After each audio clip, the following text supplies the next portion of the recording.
Suspension தற்காலிக பணி நீக்கம்.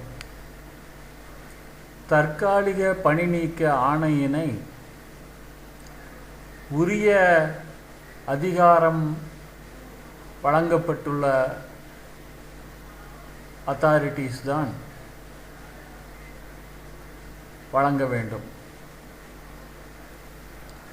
அவ்வாறு தற்காலிக பணி நீக்க ஆணையினை வழங்கும்போது அந்த ஆணையில் என்ன காரணத்திற்காக தற்காலிக பணி நீக்கத்தில் வைக்கப்படுகிறார் என்ற விபரத்தினை தெரிவிக்க வேண்டும்.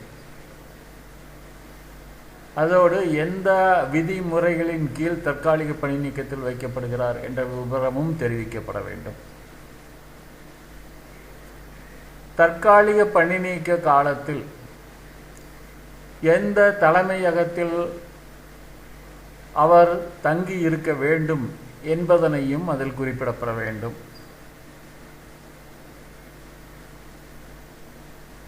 தற்காலிக பணி நீக்க காலத்தில் பிழைப்பூதியமாக வழங்கப்பட வேண்டிய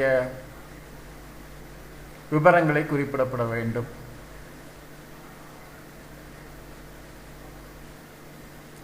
வீட்டு வாடகைப்படி வழங்கப்பட வேண்டுகிற விவரத்தை குறிப்பிடப்பட வேண்டும்.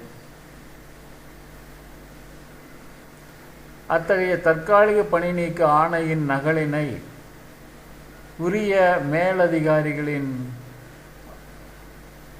ஆய்வுக்காக சரிபார்த்தலுக்காக சமர்ப்பிக்கப்படல் வேண்டும்.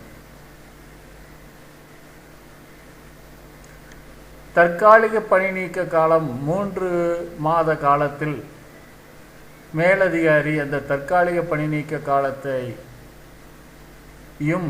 அந்த தற்காலிக பணி நீக்கத்திற்கான மேலும் தொடரப்பட வேண்டிய அவசியத்திற்கான காரணத்தையும் ஆய்வு செய்து தற்காலிக பணி நீக்க கால நீட்டிப்பு ஆணையினை வழங்க வேண்டும்.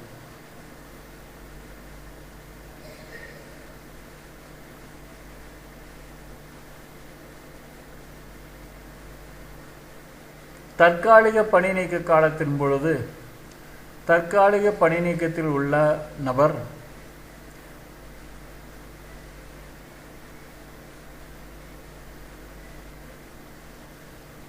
குறிப்பிடப்பட்டுள்ள தலைமையகத்தில் தங்கி இருந்ததற்கான சான்றிதழையும்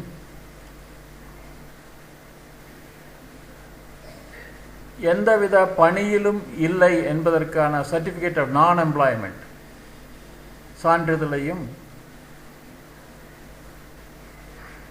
உரிய அதிகாரிக்கு சமர்ப்பிக்க வேண்டும். அதன் அடிப்படையில் பிழைப்பூதியம் பெற்று வழங்கிட அந்த அதிகாரி நடவடிக்கை எடுக்க வேண்டும்.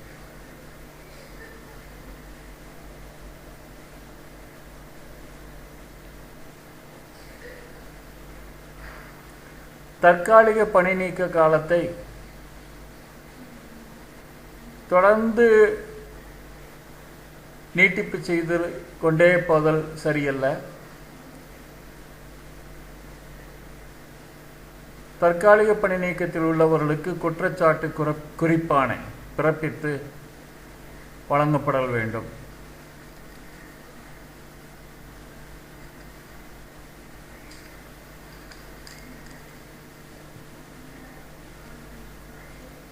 தற்காலிக பணி நீக்க காலத்தில் குற்றச்சாட்டு குறிப்பானை வழங்கி அதன் பேரில் ஒழுங்கு நடவடிக்கையினை தொடர்ந்து முறைப்படி அனைத்து நடைமுறைகளையும் பின்பற்றி முடிவான ஆணை பிறப்பிக்கப்பட வேண்டும். அவ்வாறு முடிவான ஆணை பிறப்பிக்கப்படும் பொழுது தற்காலிக பணி நீக்க காலத்தினை எந்த வகையில் முறைப்படுத்தப்படுகிறது என்ற ஆணையினையும் பிறப்பிக்க வேண்டும்.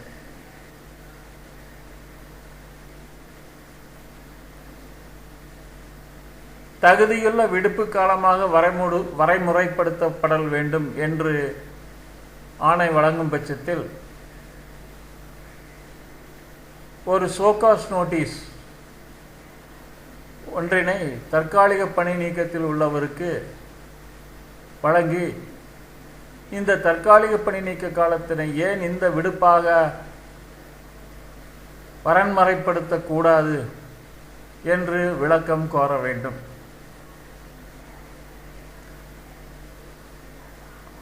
அவருடைய விளக்கம் பெறப்பட்டவுடன்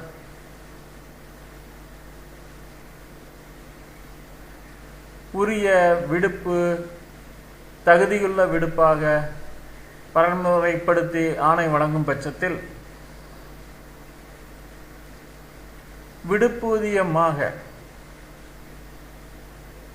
வழங்கப்பட்ட தொகை காட்டிலும் தற்காலிக பணி நீக்க காலத்தில் வழங்கப்பட்ட பிழைப்பூதிய தொகை அதிகமாக இருப்பின்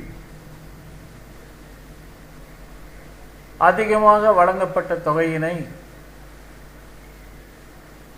ரைட் ஆஃப் செய்து ஆணை வழங்கப்பட நடவடிக்கை எடுக்க வேண்டும்.